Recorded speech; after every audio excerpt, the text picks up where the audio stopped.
My name is Emily Carter, and I live in Austin, Texas. For the past 10 years, I thought I had a perfect life.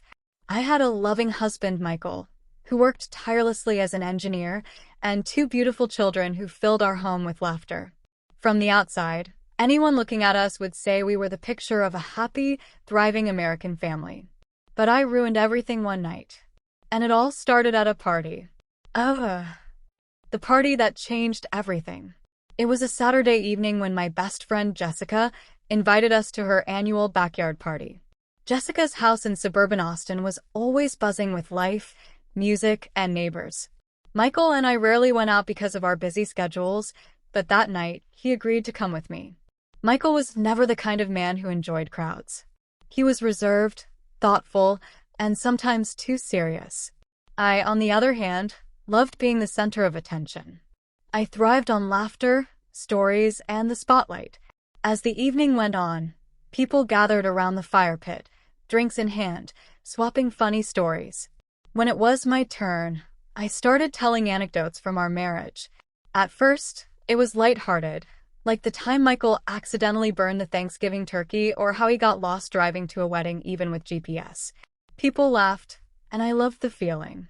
But then, I crossed a line. I don't know what got into me, maybe the excitement, maybe wanting to make everyone laugh harder, but I started mocking Michael in a way that was cruel. I imitated his serious tone, exaggerated his cautious habits, and made jokes about how boring he could be compared to other husbands. The laughter grew louder. Someone even clapped. I noticed Michael sitting there, his lips pressed tightly, eyes fixed on the ground. But I didn't stop. I kept going. I wanted more laughter.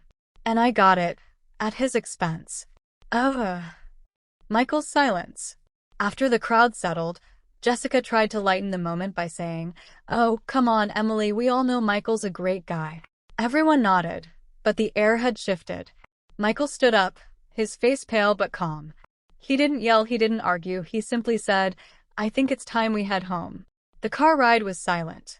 My heart pounded in my chest, but instead of apologizing, I told myself he's overreacting.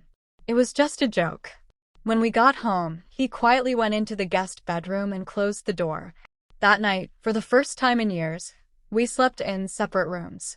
The beginning of the end. Over the next few days, Michael barely spoke to me. When he did, it was short, clipped answers. He still cared for the kids, still went to work, still fixed things around the house. But with me, he was distant. Finally, one evening, I confronted him in the kitchen. "Are you really going to stay mad about a little joke? Everyone laughs at their spouse sometimes." "It wasn't that serious," I said. He looked at me for a long moment, then said something I'll never forget. "Emily, you didn't just tell a joke. You humiliated me. You made me the punchline of your story, in front of everyone we know. You've been doing this for years, belittling me, treating me like I'm not good enough, just because I'm not the loudest person in the room. I can't do this anymore." My breath caught. "What are you saying?"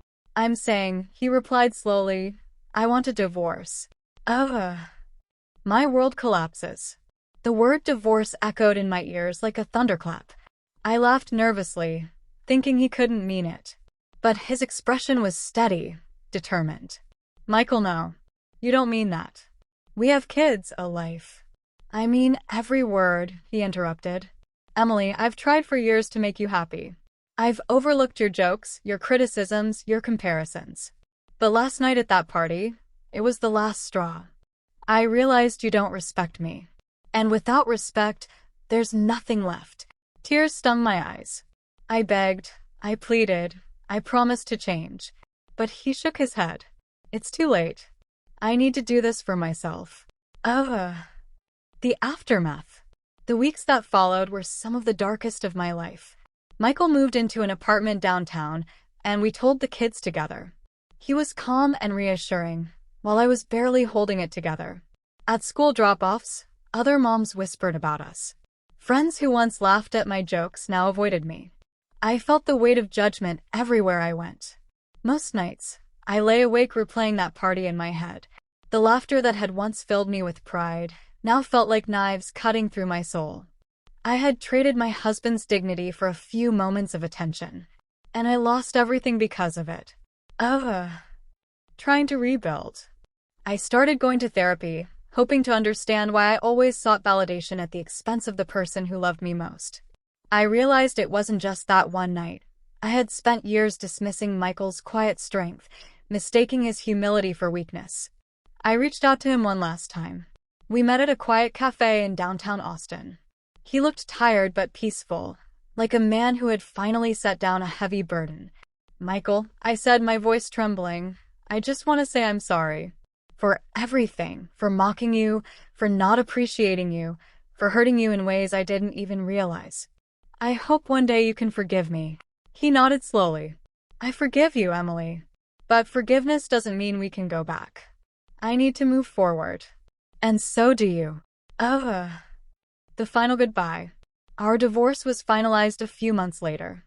The judge's gavel came down, and with it, the end of a decade-long chapter of my life. As I walked out of the courthouse, I saw Michael standing with the kids, holding their hands. He looked at me briefly, gave a small nod, then turned away. That was the last time we stood together as a family. Reflection. It's been 2 years since that night. The kids live with me most of the time, and Michael has them every other weekend. We co-parent respectfully, but the bond we once had is gone forever. Sometimes I see him around Austin, smiling with friends, living a new life.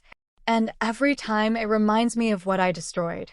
I mocked my husband at a party, and in doing so, I mocked the very foundation of our marriage. He stood up that night, not just from the party, but from a marriage where he no longer felt respected. And when he walked away, he never came back.